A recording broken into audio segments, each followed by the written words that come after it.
Nous avons un Dieu magnifique. Nous allons disposer nos cœurs pour l'entendre nous parler. Amen. Nous sommes dans un moment de jeûne et de prière. Un mois totalement consacré.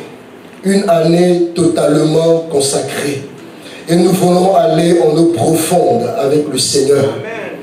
Éternel, voici ton peuple.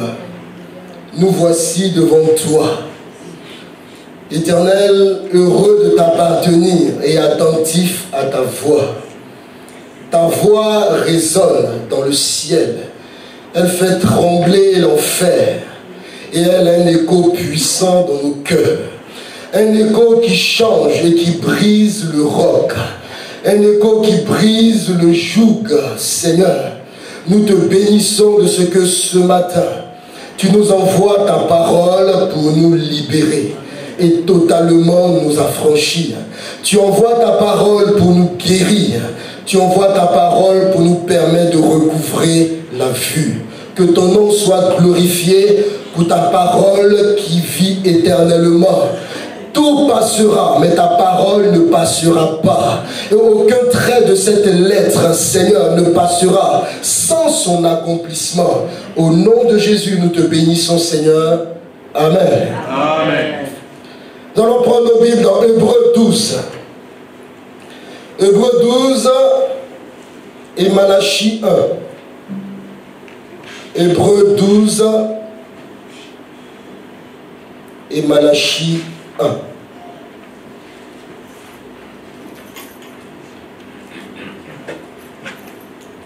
Hébreux 12.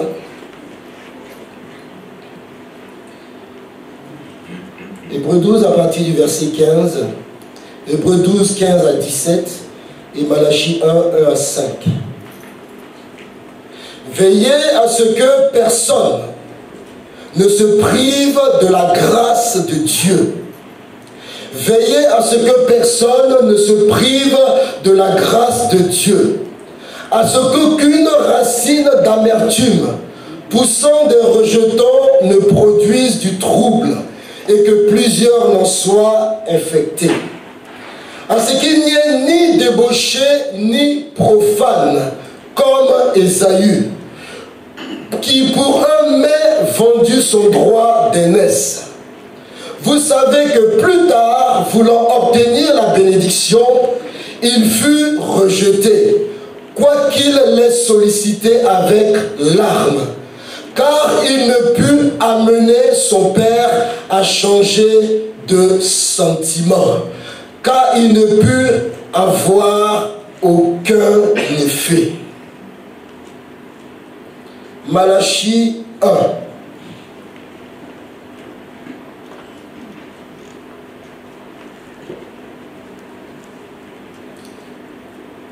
Est-ce que notre frère Thio peut nous accompagner avec le piano, s'il y consent? Oracle, parole de l'Éternel à Israël par Malachie. Je vous ai aimé, dit l'Éternel. Et vous dites, en quoi nous as-tu aimés? Ésaü n'est-il pas frère de Jacob, dit l'Éternel? Cependant, j'ai aimé Jacob et j'ai eu de la haine pour Ésaü. J'ai fait de ces montagnes une solitude. J'ai fait des montagnes d'Ésaü une solitude. J'ai livré son héritage au chacal du désert. Si Édom dit, si Ésaü dit, nous sommes détruits, nous relèverons les ruines. Ainsi parle l'Éternel des armées, qu'ils bâtissent, je renverserai. Et on les appellera pays de la méchanceté, peuple contre lequel l'Éternel est irrité pour toujours. Vos yeux le verront, et vous direz, grand est l'Éternel par-delà les frontières d'Israël. Ce matin, que quelqu'un ne méprise pas la grâce de Dieu. Ce matin, que quelqu'un ne perde pas son héritage. Ce texte de l'Écriture nous parle d'Ésaü, un homme comme vous et moi, qui s'est privé lui-même de la grâce de Dieu. Sa tragique histoire doit nous servir d'exemple. Quand l'apôtre Paul, faisant référence à lui dans notre texte d'Hébreu, nous adresse une injonction. Veillez à ce que nul ne se prive de la grâce de Dieu. Oui, veillons à ce que nul ne se prive et ne renonce à l'héritage que nous avons en Jésus-Christ. À l'héritage et au don que le Seigneur offre dans ce temps de la grâce. Chacun des versets de notre texte d'Hébreu nous présente un épisode différent de la vie d'Ésaü. Le premier passage 15-16 nous met en garde contre 3 péchés: l'amertume, l'impudicité et la profanation. C'est-à-dire le mépris des choses saintes, le mépris des choses sacrées. À première vue, le mot profane semble être celui dont s'est rendu coupable Ésaü. Mais nous pouvons savoir que d'une certaine façon, les mots amertume et impudicité sont également liés à Ésaü. Nous voyons le péché d'Ésaü et nous sommes également mis en garde contre les conséquences de son péché. Qu'en est-il du péché d'Ésaü? Pour comprendre le contexte, nous allons revenir sur les circonstances qui ont été relatées dans Genèse 25. Genèse 25, le verset 19 à 26 nous présente la naissance de 2 fils. Les 2 fils d'Isaac, Jacob et Ésaü. On voit que dans le sein maternel, il y avait de l'hostilité entre les 2 enfants. Il y avait de l'hostilité entre les 2. Au point où Rebecca, leur mère, se questionnait. Et elle a consulté l'Éternel qui lui a révélé qu'il y avait en elle 2 nations, entre lesquelles il allait y avoir l'inimitié, et que le plus grand sera assujetti par le plus petit. Et la façon dont ces jumeaux vont naître est assez révélatrice. Car Ésaü sort en premier. Il sort en premier du ventre de sa mère et son frère Jacob va sortir avec une main qui tient son talon. Il va le talonner jusqu'à le supplanter. Ésaü étant sorti en premier avait le droit d'aînesse. Et nous voyons qu'il va se priver de ce droit. Nous allons lire Genèse 25 à partir du verset 27. Il est écrit: ses enfants grandirent. Ésaü devint un habile chasseur, un homme des champs. Mais Jacob fut un homme tranquille, qui restait sous les tentes. Isaac aimait Ésaü parce qu'il mangeait du gibier. Et Rebecca aimait Jacob. Comme Jacob faisait cuire un potage, Ésaü revint des champs accablé de fatigue. Et Ésaü dit à Jacob: laisse-moi, je te prie, manger de ce roux. De ce roux-là, car je suis fatigué. C'est pour cela qu'on a donné à Ésaü le nom d'Édom. Jacob dit, vends-moi aujourd'hui ton droit d'aînesse. Ésaü répondit, voici, je m'en vais mourir. À quoi me sert ce droit d'aînesse? Et Jacob dit, jure-le-moi d'abord. Il le jura et il vendit son droit d'aînesse à Jacob. Alors Jacob donna à Ésaü du pain et du potage de lentilles. Il mangea et but, puis se leva et s'en alla. C'est ainsi qu'Ésaü méprisa le droit d'aînesse. L'on dirait que ce n'est pas si grave. Après tout, le droit d'aînesse, qu'est-ce que c'est? Que le droit d'aînesse, ce n'est pas grave.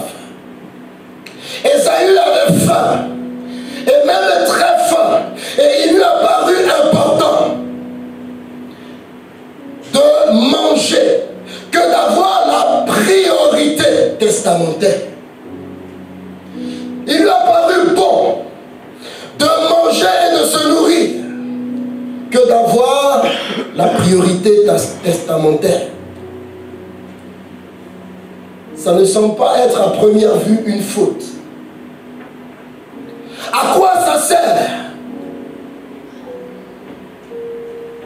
À quoi ça sert le droit d'aînesse? C'est en réalité la question qu'Ésaü se posait. Ésaü, c'est un pragmatique. Le droit d'aînesse, à quoi ça peut servir? Concrètement, qu'est-ce que ça m'apporte au quotidien? C'est un pragmatique. Et il se dit, tiens, je vais le vendre pour un bon plat. En tant qu'une personne pragmatique, il considère qu'une chose est bonne si elle est utile à toute fin pratique. Si dans ton quotidien c'est utile, si c'est du concret. Mais qu'est-ce que le droit d'aînesse qu'a méprisé Ésaü? Le droit d'aînesse est une distinction qu'on ne fait plus souvent parmi les enfants du monde moderne.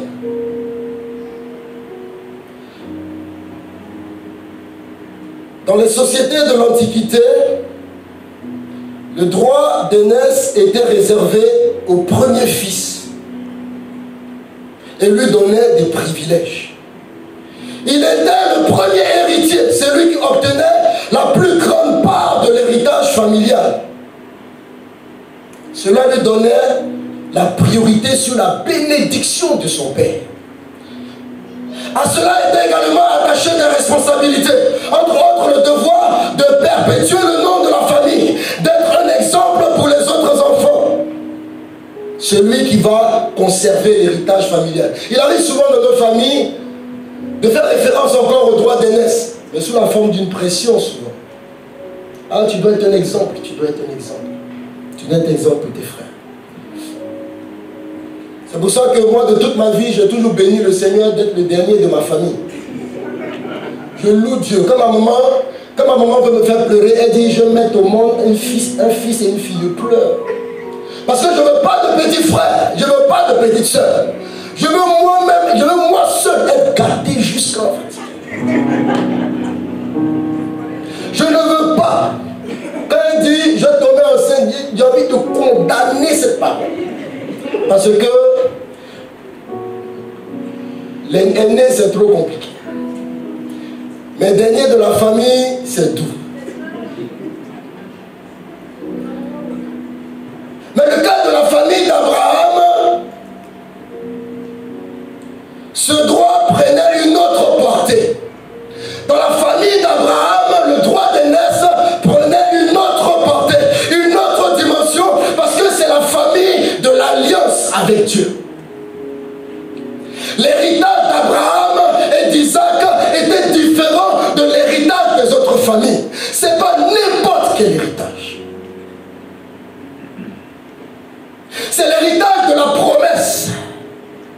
C'est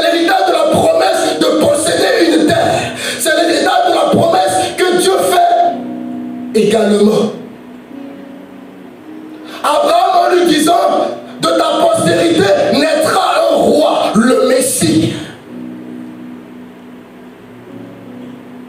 Le Messie qui allait être une bénédiction pour toutes les familles de la terre. Ce n'est pas n'importe quel héritage qui était dans cette famille. Avoir le droit d'aînesse, c'est donc avoir dans la famille d'Abraham le privilège de vivre le plan de Dieu, de porter, de vivre l'accomplissement des promesses de Dieu, les bénédictions de Dieu. Ésaü avait cette distinction. L'histoire de la Genèse aurait dû aller dans le sens suivant.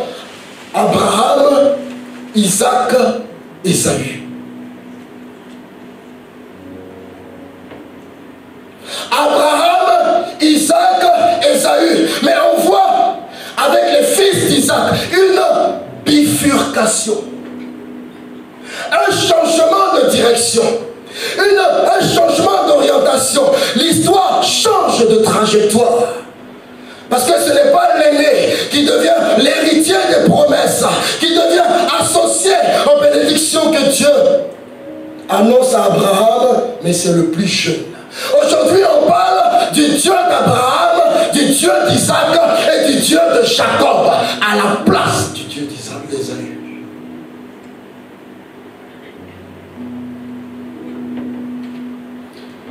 Mon frère et ma soeur, prends garde. Il y a une destinée que l'Éternel a en réserve pour toi. Mais si tu la méprises, si tu y renonces, l'Éternel peut changer la trajectoire des choses.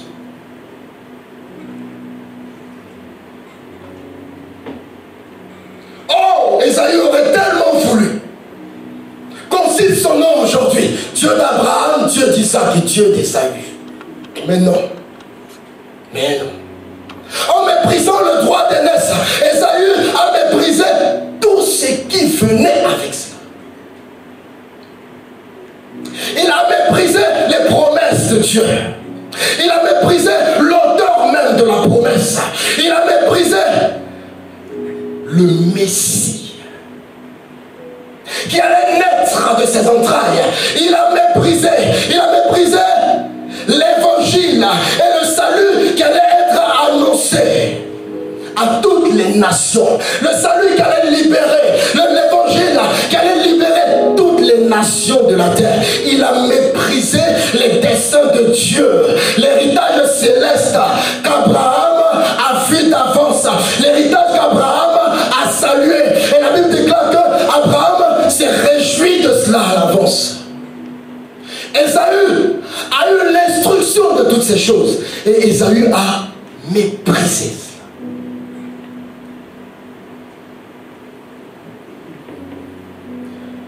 Et Ésaü n'a pas cru bon d'être l'héritier de ce précieux héritage. Ésaü dit, à quoi cela me sert? À quoi cela me sert au quotidien?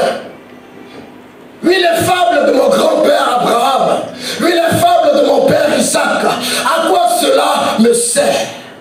Il a méprisé le plan de Dieu pour sa vie, contrairement à Jacob, qui comprenait les choses de Dieu. Jacob a entendu son père, il a entendu son grand-père, a entendu parler de son grand-père, il a entendu parler de l'alliance et de la promesse qui allait être transmise. Jacob a compris, ses entrailles ont tressailli et il se dit, je veux cela, je veux plus de cela. Jacob a compris le plan de Dieu. Il avait conscience que cet héritage était précieux. Et que les familles qui étaient là n'avaient pas cet héritage-là. Aucun des héritiers fils d'une quelconque famille ne pouvait avoir ce privilège-là. Jacob a compris, parce que c'est spirituellement qu'il en a jugé. Et c'est charnellement que Ésaü en a évalué.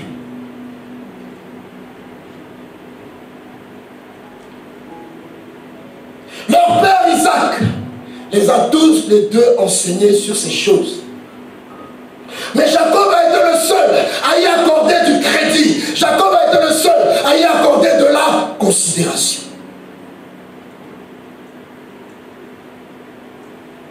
Il va donc dire à Ésaü, vends-moi aujourd'hui ton droit d'aînesse. Dieu va s'occuper par la suite de Jacob. Dieu va s'occuper de lui parce qu'il est usurpateur, parce qu'il est voleur, parce qu'il profite d'une situation de faiblesse et de fragilité. Dieu va s'occuper de lui, Dieu va le gérer. Mais son l'élan de Jacob était juste, l'élan de Jacob était noble, l'élan de Jacob était glorieux. Parce qu'il voulait le maximum du plan de Dieu. Il voulait le maximum de faveur et de bénédiction de l'Éternel. Le Dieu qui s'est révélé à son Père, d'El Olam, Elohim. Le Dieu créateur. Le Dieu très haut. El Elyon. Abraham a dit, je bénis l'Éternel, le Dieu très haut. El Elyon. Jacob dit, c'est ça que je veux, c'est cet héritage-là que je veux. Mon frère néglige cela, mais moi c'est mon projet, c'est ma soif, c'est ma faim et c'est mon désir. Oh, Ésaü va répondre. Jacob lui dit, vends-moi aujourd'hui ton droit d'aînesse. Ésaü va répondre. Oh, il va répondre.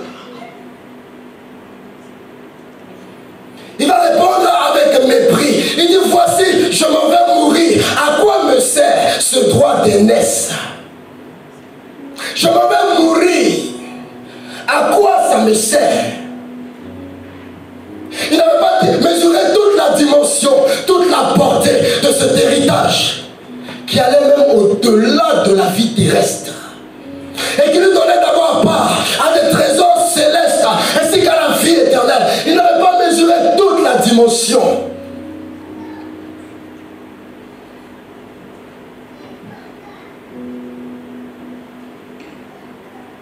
Oh, j'aime que la parole de Dieu, et Pierre nous dit dans son épître, dans son premier épître au chapitre 1 verset 4, la Bible nous parle d'un héritage qui ne peut ni se détruire, ni se souiller, ni perdre son éclat, lequel nous est réservé dans les cieux.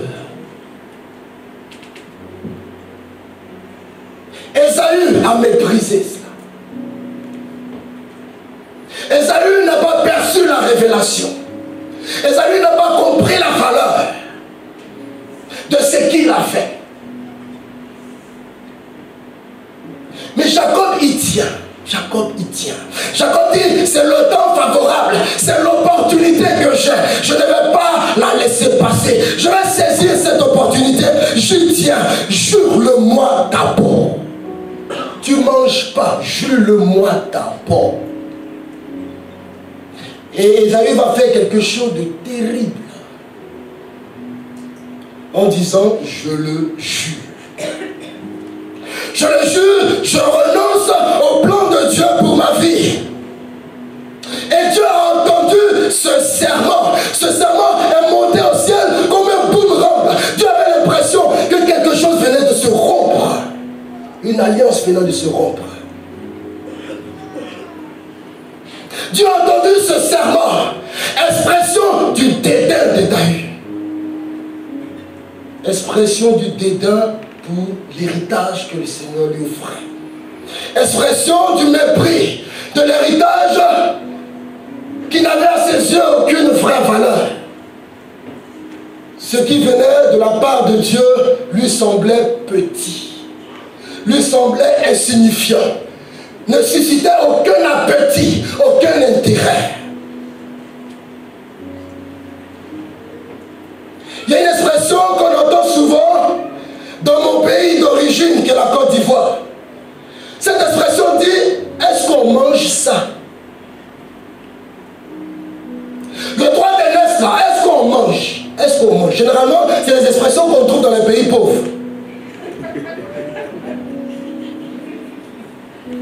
Jésus-Christ là, est-ce qu'on mange ça? La vie chrétienne là, est-ce que ça nourrit quelqu'un? Tu as déjà mangé la Bible, tu as nourri. Tu as faim et puis tu as déjà mangé. Est-ce qu'on mange ça? C'était les paroles d'Ésaü. Ésaü dit, est-ce qu'on mange ça.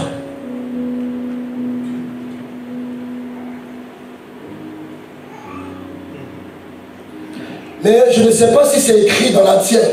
Mais moi, ma Bible déclare, ma Bible à moi dit, dans Matthieu 4:4, et c'est Jésus lui-même qui répondait à Satan en citant Deutéronome 8:3. Il dit l'homme ne vivra pas de pain seulement, l'homme ne vivra pas de pain seulement, mais de toute parole qui sort de la bouche de Dieu. Isaïe pense que tout est dans le manger et dans le boire. Tout est dans la satisfaction de mes plaisirs immédiats. Réjouis-toi, mon frère, si tu as mis ta confiance en l'Éternel. Ésaü a méprisé son héritage. Au profit de quoi?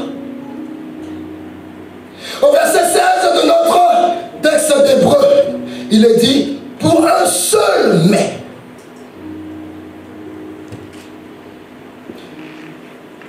J'aime lorsque la version d'Arby met cette emphase, un seul mais. Lorsque Satan nous trompe, lorsque Satan nous tente, il nous fait croire qu'il va nous donner beaucoup et que nous allons perdre peu. Il nous fait croire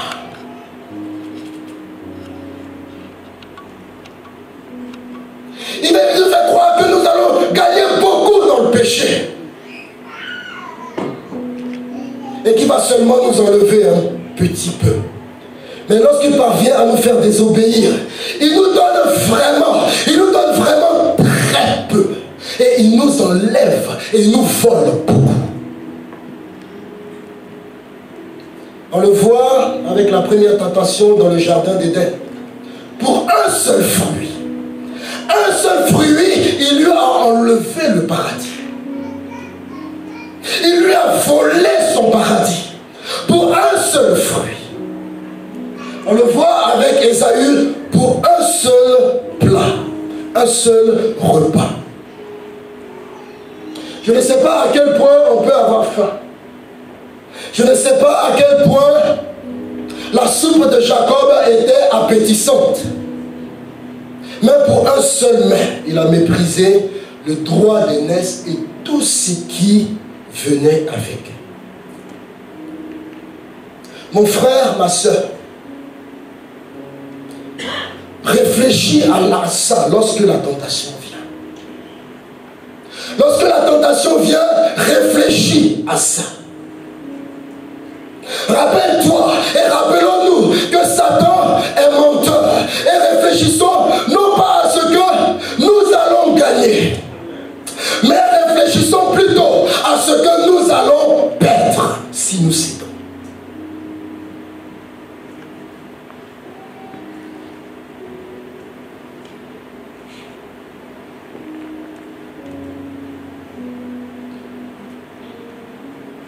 Toi qui entends la voix du Seigneur aujourd'hui et qui lui résiste et qui ne veut pas lui donner ton cœur,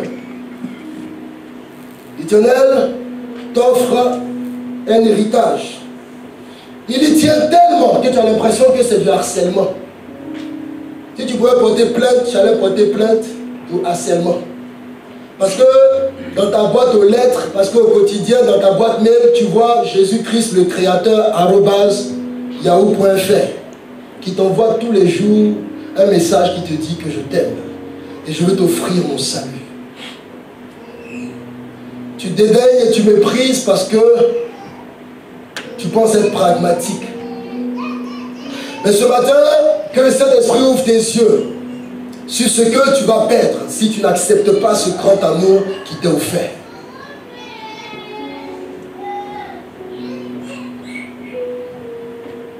Réfléchissons lorsque la tentation vient. Nous devons prendre le temps de réfléchir aux conséquences du péché. Et à chaque tentation, nous poser la question, que vont me coûter ces quelques moments de plaisir? Que vont me coûter ces quelques moments de plaisir? Ces moments de plaisir interdits. est-ce que ça vaut vraiment la peine?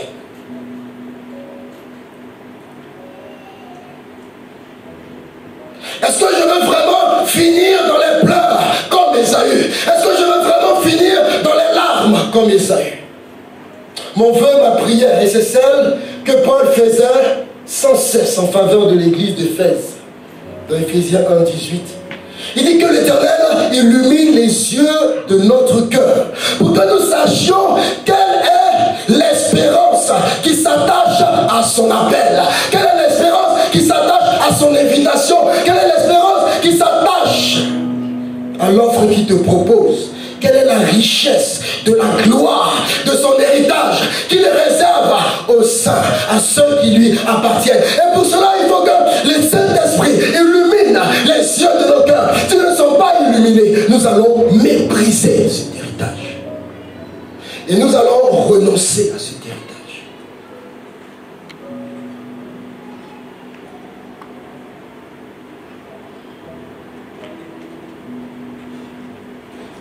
Lorsque nous revenons dans notre texte d'Hébreux,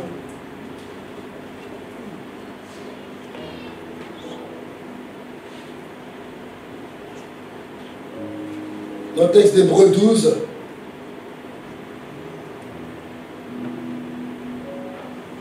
dit veiller à ce qu'il n'y ait ni impudique, ni profane comme Ésaü, qui pour un mets vendu son droit d'aînesse. Profane. Ésaü, profane. Est-ce qu'Ésaü est impudique aussi?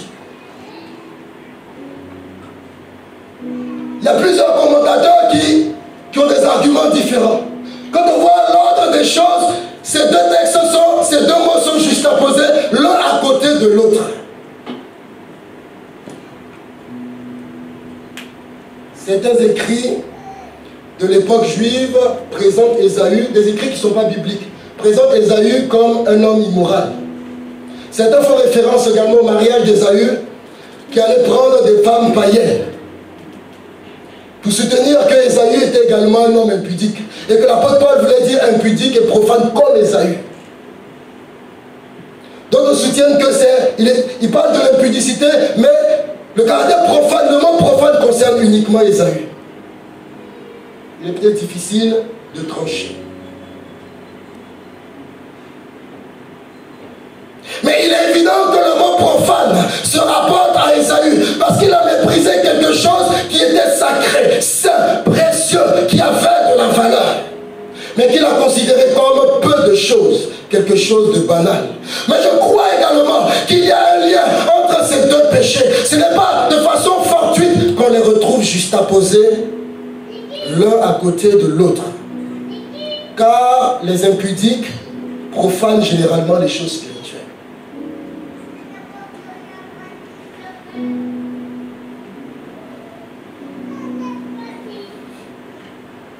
Nous pouvons dire Ésaü impudique, Ésaü profane. Parce qu'il méprise les choses d'en haut. À quoi me servent toutes ces restrictions? Voilà les paroles de l'impudique. À quoi me servent toutes ces restrictions? Voilà les paroles du profane. Toutes ces promesses. Il n'y a rien de concret là-dedans. Ils ont l'impression tous les deux de passer à côté de la vie. Car la vie chrétienne, en dehors des obsèques, en dehors des mariages, en dehors des baptêmes, ça n'a pas de sens pour eux. En dehors des cérémonies religieuses, ça ne sert pas à grand chose. L'impudique et le profane a le sentiment que la Bible est un obstacle pour son plaisir. Ça va mettre sa conscience dans une gaine, dans une prison, pour l'empêcher de jouir pleinement de la vie.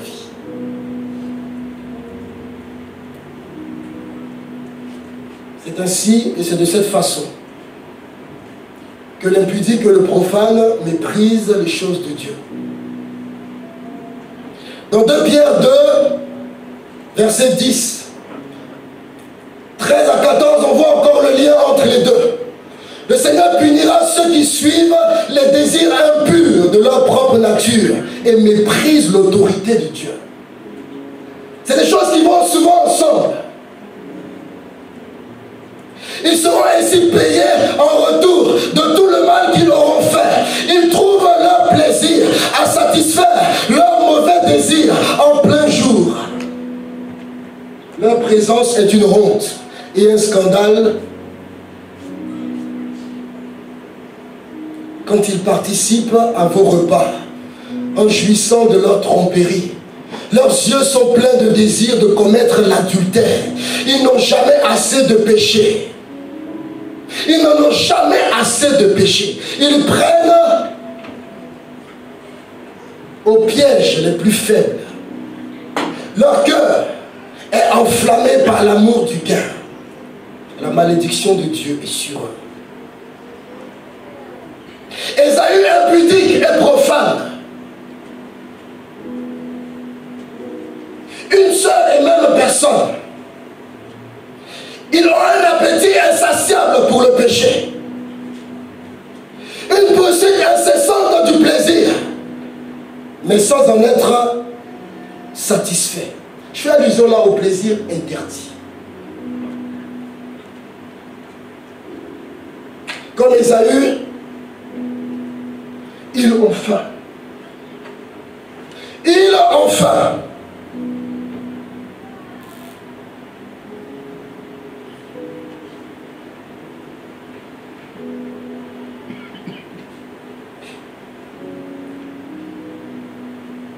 Ils ont un besoin à satisfaire. Quel est ton besoin ce matin? Est-ce à cause de l'argent que tu renonces aux choses de Dieu? Est-ce à cause de l'amour de l'argent que tu le fais?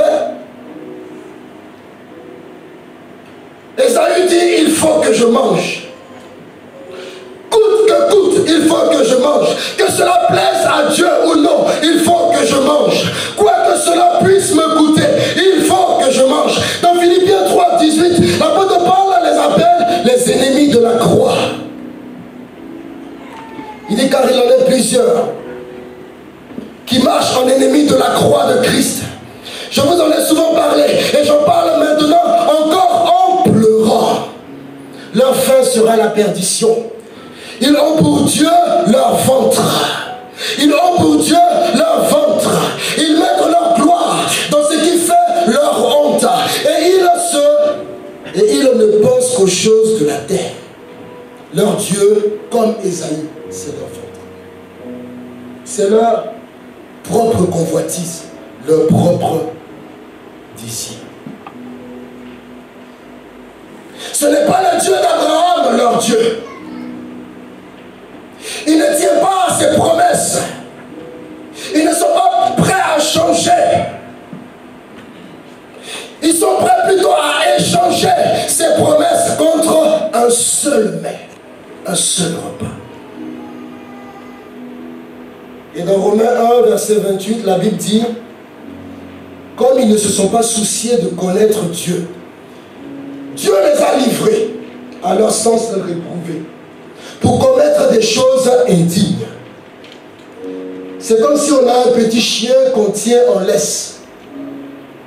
Un petit chien qu'on tient en laisse, le genre de chien qui a un caractère totalement disproportionné à son physique.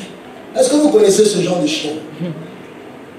Il y a des chiens, quand tu les tiens, quand ils voient le Doberman passer, qui fait 1 mètre, costaud, mais il a une agitation et une agressivité, il perd la réalité lui-même de sa forme.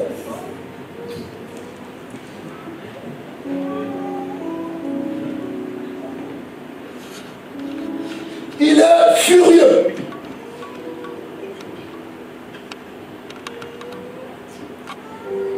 Et il dit à son maître, c'est parce que tu me retiens depuis là. Sinon celui-là, il va regretter de passer devant chez lui.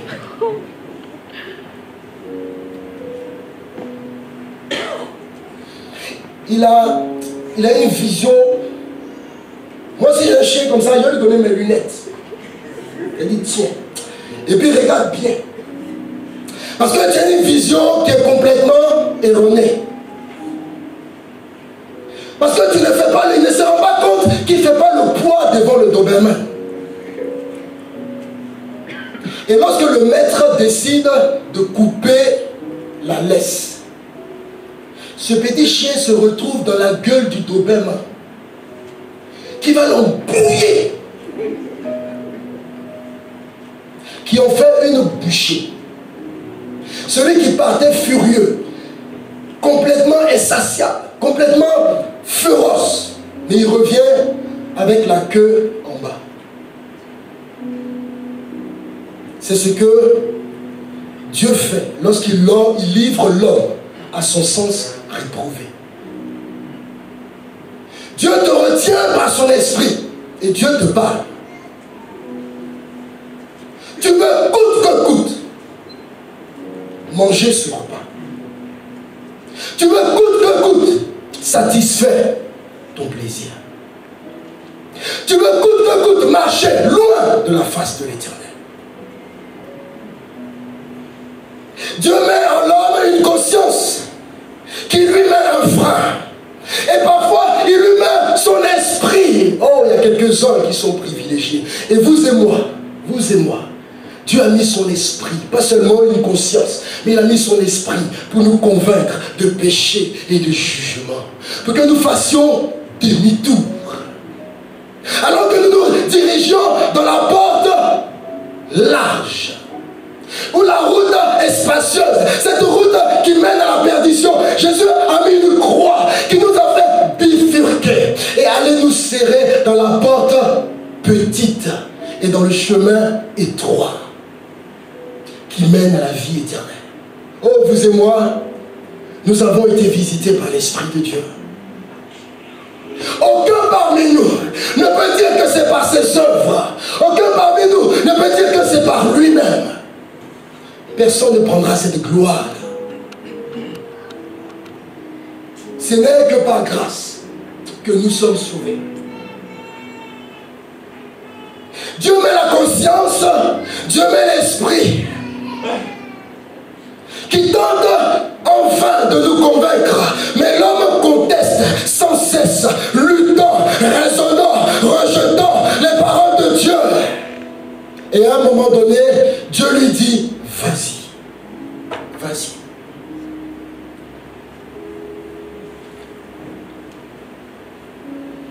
Dieu lui dit, vas-y.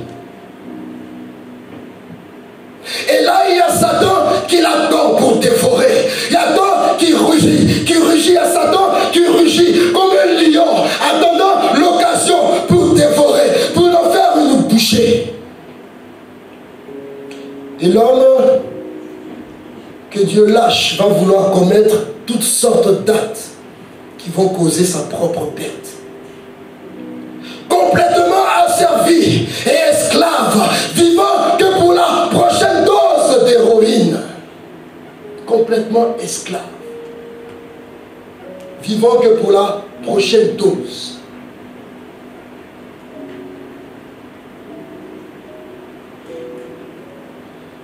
Et tu es dans une misère totale. Tous les dieux de ce monde, toutes les idoles de ce monde sont des bourreaux. Tous les idoles et les dieux de ce monde sont des tyrans.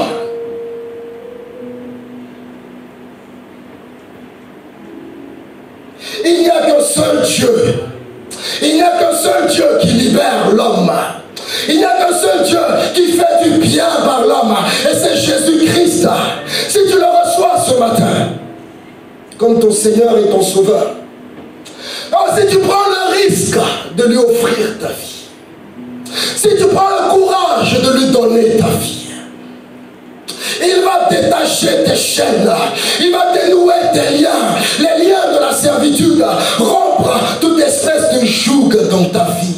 Il pardonnera tes péchés, il va te recouvrir de nouveaux manteaux. En jetant le manteau de l'impureté, il va te recouvrir de nouveaux manteaux. Et il guérira toutes les blessures de ton cœur. Son nom est Jésus-Christ. Voilà l'offre qu'il te fait ce matin. Voilà l'offre qu'il te fait ce matin. C'est celui que nous avons adoré ce matin. Et tu ne comprends pas notre euphorie Comment Milka ne comprenait pas l'euphorie de David?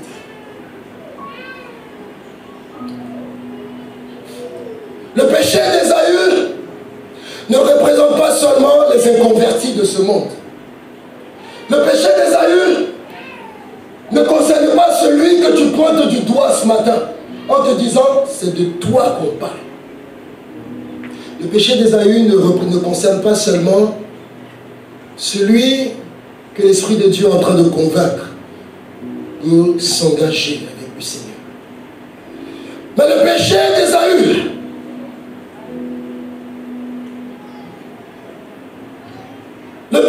d'Ésaü représente aussi ceux qui méprisent l'héritage de la foi au profit de leur plaisir, alors qu'ils sont au sein même du peuple de Dieu, au sein de la famille de l'Alliance.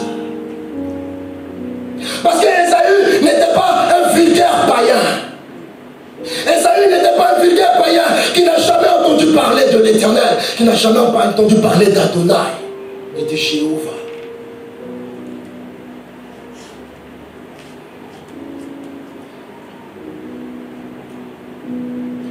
Il n'était pas un vulgaire païen qui n'a jamais entendu parler d'Abraham.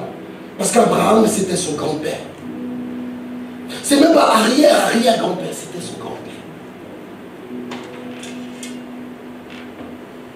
Ce n'est pas quelqu'un qui n'a pas entendu les promesses de Dieu, qui n'a pas entendu les miracles, les prodiges.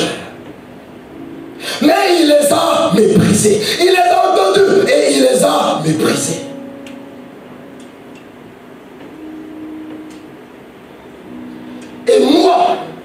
Et moi, Anan, j'ai été un Ésaü pendant plusieurs années.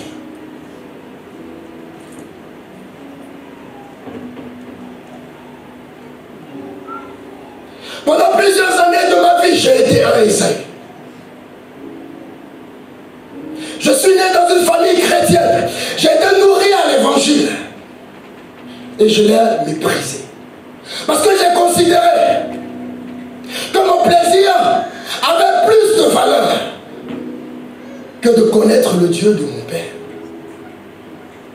Que mon plaisir et mes retranchements et mes désirs, mes soifs, mes convoitises avaient plus de valeur que de chercher à plaire au Dieu de mon Père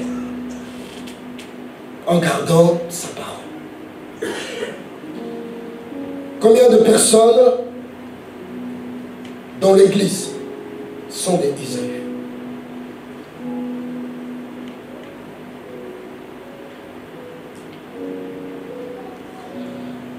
Lorsque j'avais peur de rentrer dans la maison de Dieu, parce que les Ésaü dont on parle, ce ne sont pas des athées.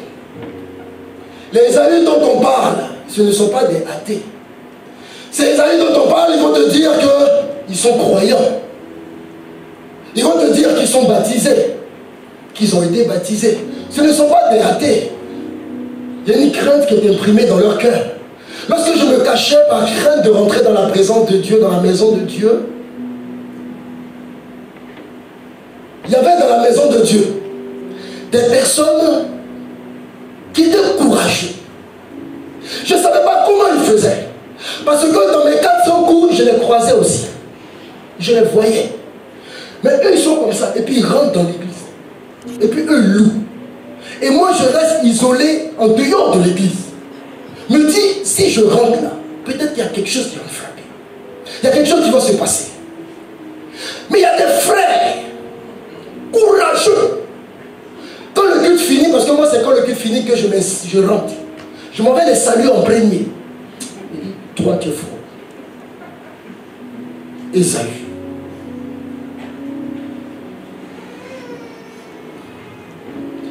Ésaü finit de mépriser le droit d'aînesse. Il finit de jurer il finit de faire le serment de renoncer au plan de Dieu. Et il va réclamer la bénédiction. Il rentre dans le temple. Il va auprès de son père. Et il pleure. Et il dit réclame la bénédiction. Moi je m'en vais et puis je les salue. Je les salue tous comme ça. Et puis après il va saluer mon papa. Pour que mon papa me voie pour attester qu'il était présent au culte. Mais je les salue d'abord, tous ces Ésaü là. Je dis, vous êtes forts. Vous êtes forts. était ce Ésaü? Je pense qu'il n'y en a pas dans cette assemblée. Je pense.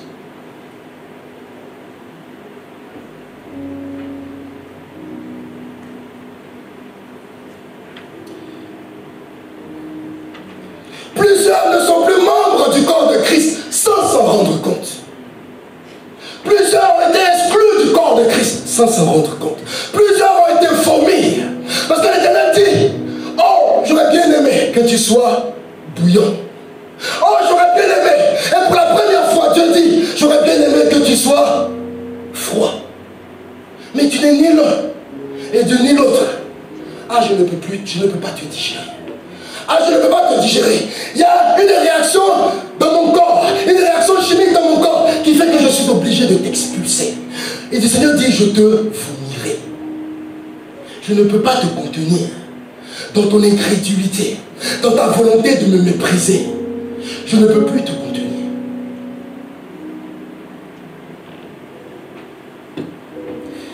Si l'Éternel parle maintenant, ça veut dire que Dieu est sur le point de vomir. Il n'a pas encore vomi. Est-ce que quelqu'un m'entend ce matin? Parce que moi, quand je ressens ce sentiment souvent de vomissement, d'envie de vomir, on me donne un médicament. Et puis ça retient. Et ce médicament, il s'appelle la repentance ce matin. Ce que le Seigneur t'offre, c'est une repentance sincère. C'est elle seule qui va empêcher la vomissure. Sinon Dieu va te rejeter.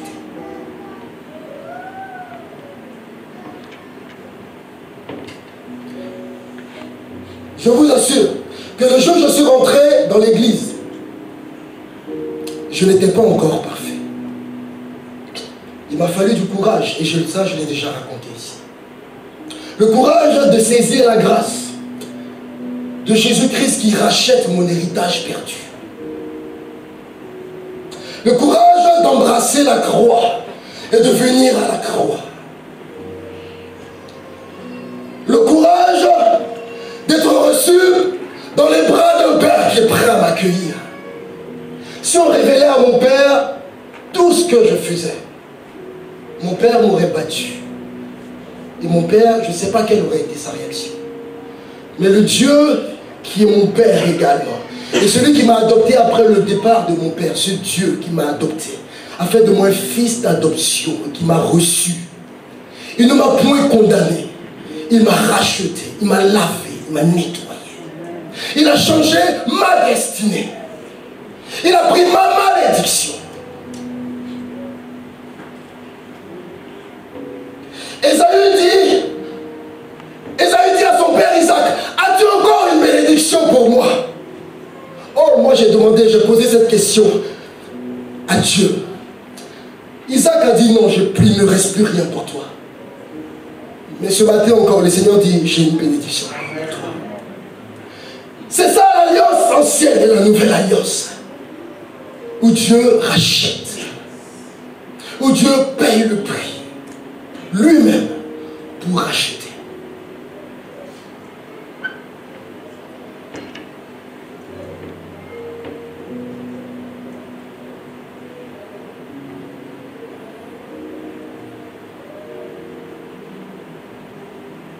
On ne clame pas seulement que tu es sauvé.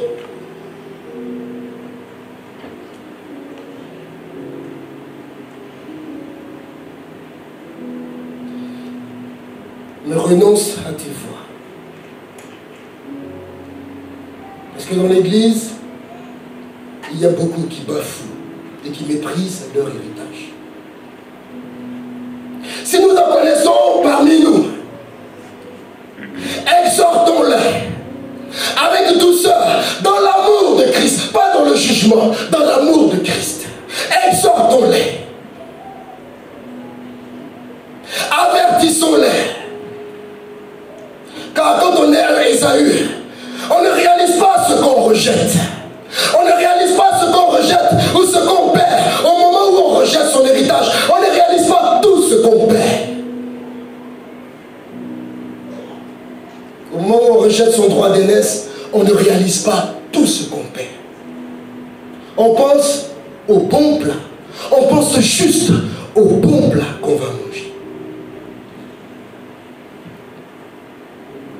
Et c'est malheureusement ce dont est coupable les chrétiens d'aujourd'hui, lesquels abandonnent la foi, ils abandonnent la consécration, ils abandonnent l'engagement envers le Seigneur et la sanctification au profit d'un plaisir passager. C'est ceux qui ont définitivement, les Ésaü, c'est ceux qui ont définitivement renoncé à leur héritage en Jésus et à toutes ces promesses. Parce que pour certains et pour certaines, l'attente est devenue insoutenable. L'attente. Le pasteur Yohané en a déjà parlé. L'attente qui devient insoutenable. Et on se dresse en Ésaü.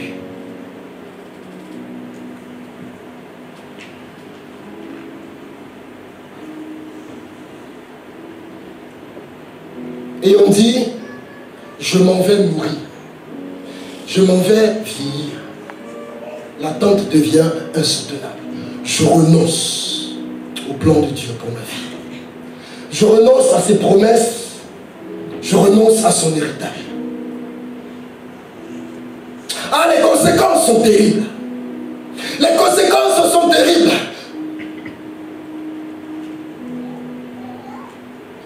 Permettez-moi de relire le verset 17.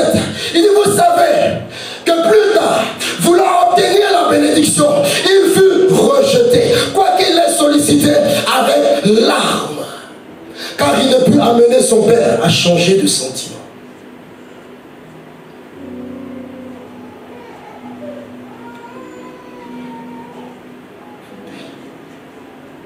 Isaac est devenu vieux. Isaac sait qu'il va mourir bientôt. Et il veut bénir ses fils avant de mourir. Je me permets d'expliquer cela pour ceux qui ne connaissent pas la parole de Dieu. Parce que beaucoup ne connaissent pas la parole de Dieu. Pour certaines personnes, ça peut être ennuyeux, mais permettez-moi d'éclairer certaines personnes qui se posent des questions et qui veulent comprendre les circonstances. Isaac est vieux, il veut bénir ses fils.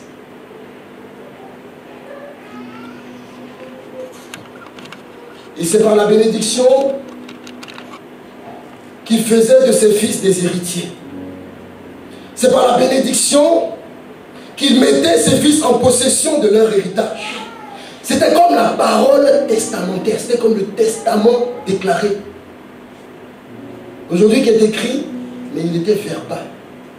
Et quand il finit de donner la bénédiction, Dieu appose son sceau. Et ça va déterminer ta vie. Le Père donne un héritage spirituel. Et c'est l'heure de la bénédiction. Isaac dit à son fils Ésaü, va chercher du gibier. Va chercher du gibier, prépare-moi un bon repas, comme je les aime. Et mon âme, car mon âme est prête à te bénir. Ésaü part à la chasse. Et pendant ce temps, Rebecca, sa mère, elle entend ces paroles. Elle entend les paroles d'Isaac, son mari. Et elle va dire à son préféré, elle va dire à Jacob, tu vas être béni aujourd'hui. Je vais préparer moi-même un bon repas pour ton père. Tu vas le lui apporter. Et il va te bénir.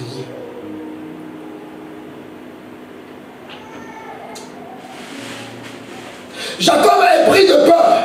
Jacob est pris un instant de peur. Et il dit, mais si mon père s'aperçoit que je ne suis pas son fils aîné, si mon père s'aperçoit que je ne suis pas Ésaü, je vais passer pour un trompeur à ses yeux. Non seulement il ne va pas me bénir, mais là il va me maudire. Rebecca dit, mon fils, t'inquiète pas. Et ils vont décider tous les deux de déguiser Jacob, de lui coller un peu de poids, parce qu'il n'était pas bien velu comme Ésaü. Il va se présenter avec ce repas et il va recevoir la bénédiction de son père. Et la Bible déclare que quelques minutes plus tard, Ésaü arrive et voici ce que nous dit le verset 30. Je demandais à mon papa Hugo de lire de 30 à 41. Genèse 25. Genèse 25. 30 à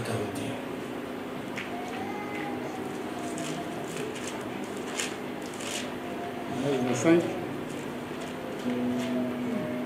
Genèse 27, pardon. Genèse 27, pardon. Genèse 27, à partir du verset 30. Est-ce qu'on peut lui donner un micro, s'il vous plaît?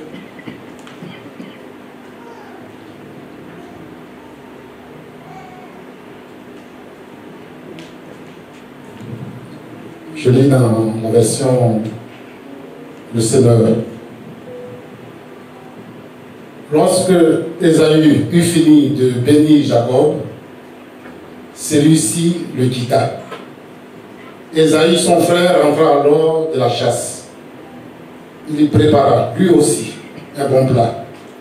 L'apporta à son père et lui dit: Mon père, lève-toi, je t'ai pris, et mange du gibier de ton fils, pour me donner ensuite ta bénédiction.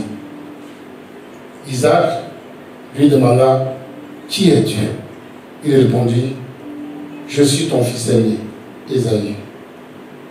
Alors Isaac, en proie à une vive émotion, se mit à trembler et dit: Qui est donc celui qui a pris du gibier et me l'a apporté? J'ai mangé de tout avant que tu ne viennes, et je lui ai donné ma bénédiction. Maintenant, il sera béni. Quand Ésaü entendit les paroles de son père, il poussa un grand cri, plein d'amertume, et supplia son père: Moi aussi, mon père, bénis-moi. Isaac lui répondit: Ton frère est venu, et il a estorqué la bénédiction, ta bénédiction, par ruse. Ésaü dit: Est-ce parce qu'on l'appelle Jacob, le trompeur, qu'il m'a trompé par 2 fois? D'abord, il a pris mon droit d'aînesse, et maintenant, voilà qu'il m'enlève ma bénédiction. Et il ajouta: N'as-tu pas de bénédiction en réserve pour moi? Isaac lui répondit: Vois, j'ai fait de lui ton maître, et je lui ai donné tous ses frères pour ses serviteurs. Je l'ai pourvu de blé et de vin. Que puis-je donc faire pour toi, mon fils? Ésaü dit à son père: Ne possèdes-tu qu'une seule bénédiction, mon père? Bénis-moi, moi aussi, mon père. Et il s'est mis à pleurer, à grands cris. Alors Isaac, son père, répondit: Loin des terrains fertiles, tu auras ta demeure, et loin de la rosée qui nous descend du ciel. Verset 40. C'est grâce à ton épée que tu pourras survivre. Tu seras assujetti à ton frère, mais errant ça et là, tu briseras le joug imposé par lui à ton cou. Verset 41. Ésaü prit Jacob en haine à cause de la bénédiction qu'il avait reçue de son père, et il se dit en lui-même: La mort de mon père n'est pas loin, alors je tuerai Jacob mon frère. Merci. Amen. Le récit va se poursuivre avec Rebecca, qui commande à son fils Jacob de fuir. Tellement Ésaü était furieux. Et elle dit à Jacob: Fuis afin que je ne vous perde pas tous les deux le même jour. Ésaü avait l'impression qu'il allait mourir aujourd'hui, ce jour-là. Et elle avait peur également que Jacob meure, parce qu'il voulait le tuer.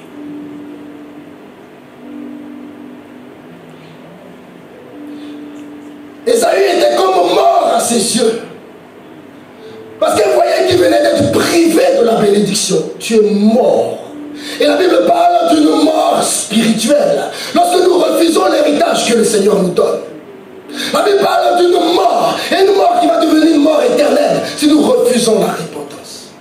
Aux yeux de Rebecca, son fils Ésaü Ésaü était comme mort. Et aux yeux de Dieu, tu parais comme mort si tu méprises l'héritage que le Seigneur t'offre en Jésus-Christ. Fuis pour que je ne vous perde pas tous les deux. Mais Isaac leur père. Isaac leur père. Moi en temps normal, je dis au papa, mais bénis-le quand même, ça t'enlève quoi. Mais Isaac semble avoir pris conscience de ce que Dieu venait de faire. Isaac, homme conduit par l'Esprit de Dieu, commence à être habité par l'Esprit de Dieu et conduit par l'Esprit de Dieu. Isaac prend conscience de ce que Dieu a fait, de ce que Dieu a transmis sa grâce à Jacob et qu'il n'y a rien à faire pour la renverser.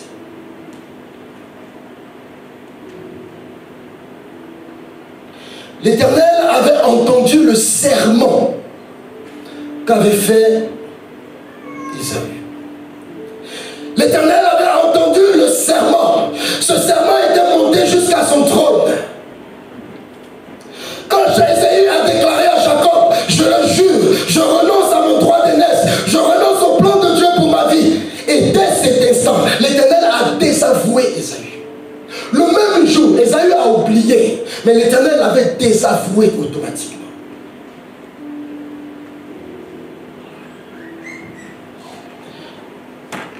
L'Éternel a désavoué Isaïe et sa bénédiction et son plan sont passés d'Ésaü à Jacob. Ésaü perd sa part à l'héritage et Jacob entre dans la lignée. À Jacob, un violent entre dans la lignée. Il y a quelqu'un qui a soif de justice, de faveur et de bénédiction de Dieu, il rentre dans la lignée. Aujourd'hui, on dit le Dieu d'Abraham, le Dieu d'Isaac et le Dieu de Jacob. Il veut être ton Dieu. Il veut être ton Dieu. Ça va changer radicalement ta descendance. Ça va changer radicalement ta postérité. Jacob devint une grande nation. Et Ésaü devient Édom. Édom a disparu. Nous avons lu Malachie, la malédiction qui était sur Édom. La malédiction des descendants d'Ésaü. On voit le lien entre le mépris du droit d'aînesse et la perte de la bénédiction.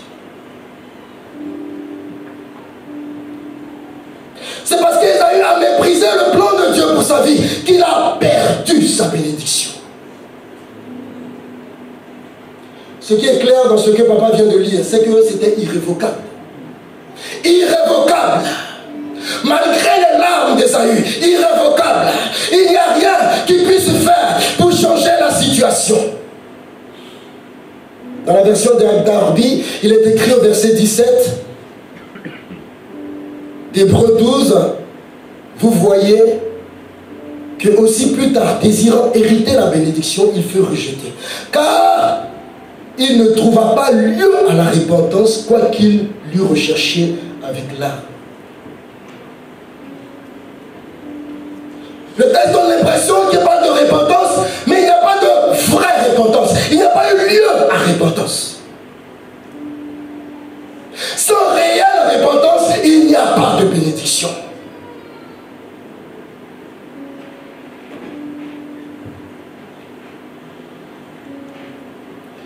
Ésaü n'était pas repentant parce que Ésaü ne prenait pas conscience du mépris avec lequel il avait traité son droit d'aînesse. Le mépris avec lequel il avait traité le plan de Dieu.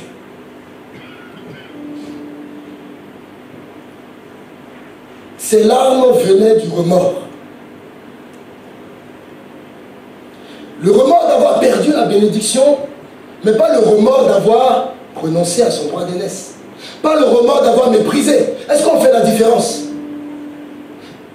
Il est triste d'avoir perdu la bénédiction, mais il n'est pas triste d'avoir désobéi ou d'avoir méprisé. La vraie repentance est un changement de mentalité.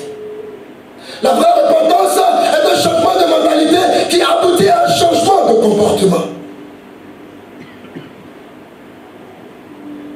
On voit qu'Ésaü n'est pas repentant parce qu'il veut tuer son frère. Je vous assure que lorsqu'on vient de prendre conscience de son péché,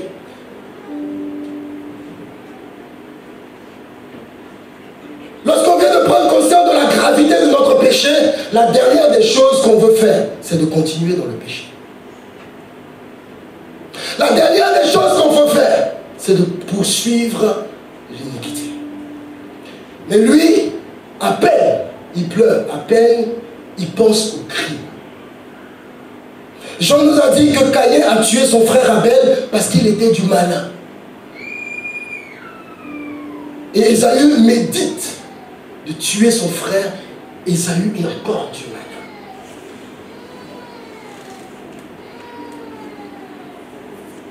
Il n'est pas triste de ce qu'il a fait. Il ne reconnaît pas sa faute. Il accuse son frère.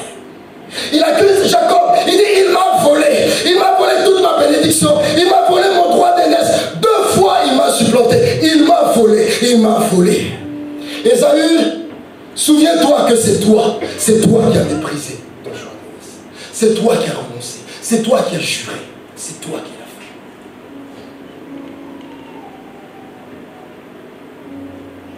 La repentance, ce n'est pas accuser l'autre. Mais la repentance, c'est s'accuser soi-même. Quand tu viens devant le Seigneur et tu accuses ton épouse, et tu accuses une mère, tu accuses un frère, tu accuses un ex, tu n'es pas repentant. Quand on est repentant, on commence à s'accuser soi-même. La repentance, c'est lorsque on éprouve la condamnation. La condamnation qui pèse contre nous. Lorsqu'on vient devant Dieu, en justifiant notre péché, Seigneur, tu ne peux pas me condamner, je ne mérite pas ça. Je ne pouvais pas savoir, quand on vient avec des excuses, nous ne sommes pas repentants. Et vous savez que nous avons tellement d'excuses que nous amenons devant le Seigneur. Mais quand on vient en disant, Seigneur, prends pitié. Seigneur, prends pitié. Car je mérite vraiment d'être condamné. Seigneur, prends pitié. Je le mérite parce que je suis fautif. J'ai délibérément vendu mon droit d'aînesse. J'ai délibérément méprisé ton offre. J'ai délibérément méprisé ton salut. J'ai délibérément méprisé la grâce et tes bénédictions. Je n'en ai fait aucun cas. Je suis coupable sur toute la ligne.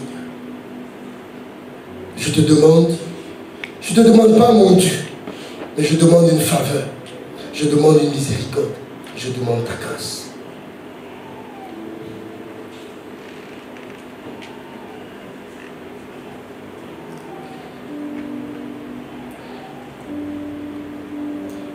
Permettez-moi de parler à quelqu'un ce matin. Tu as trop versé de larmes. Mais laisse le Seigneur te dire que les larmes ne sont pas la repentance. Même si les larmes peuvent conduire à la repentance. Tu es dans l'émotion. Tu es dans l'émotion. Tu demandes pardon à Dieu. Mais tu n'es pas réellement repentant. Les larmes de tristesse ne sont pas un signe d'une vraie repentance. Même si la tristesse peut conduire à la repentance. Parce que l'apôtre Paul disait dans 2 Corinthiens 7, je me réjouis à cette heure, non pas de ce que vous avez été attristés, mais de ce que votre tristesse vous a conduit à la repentance. Donc il y a un amalgame, on pense qu'on a pleuré, et puis c'est fini. Dieu, il est là, il nous voit, à chaque fois il voit nos pleurs, et c'est terminé.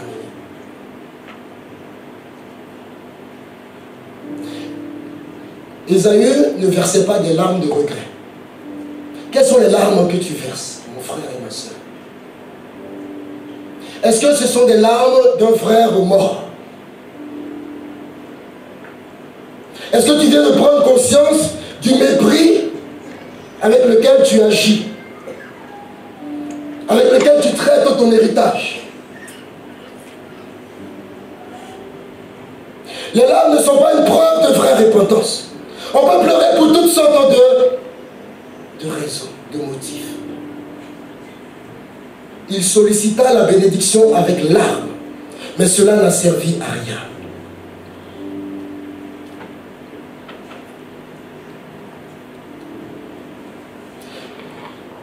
La vraie repentance commence par un changement de pensée au sujet d'une chose. Elle commence par un alignement sur ce que Dieu dit. Et elle se traduit finalement par un acte concret. Paul disait, je prêchais la repentance et la conversion à Dieu avec la pratique d'œuvres dignes de repentance. S'il n'y a pas d'œuvre, s'il n'y a pas d'acte par lequel nous démontrons à Dieu que nous voulons obéir, que nous voulons lui obéir, il n'y a pas de vraie repentance. Il n'y a que des larmes de regret. Mais il n'y a pas de vraie repentance. Ce matin, nous allons baisser la tête. Je vais demander au groupe musical de s'installer.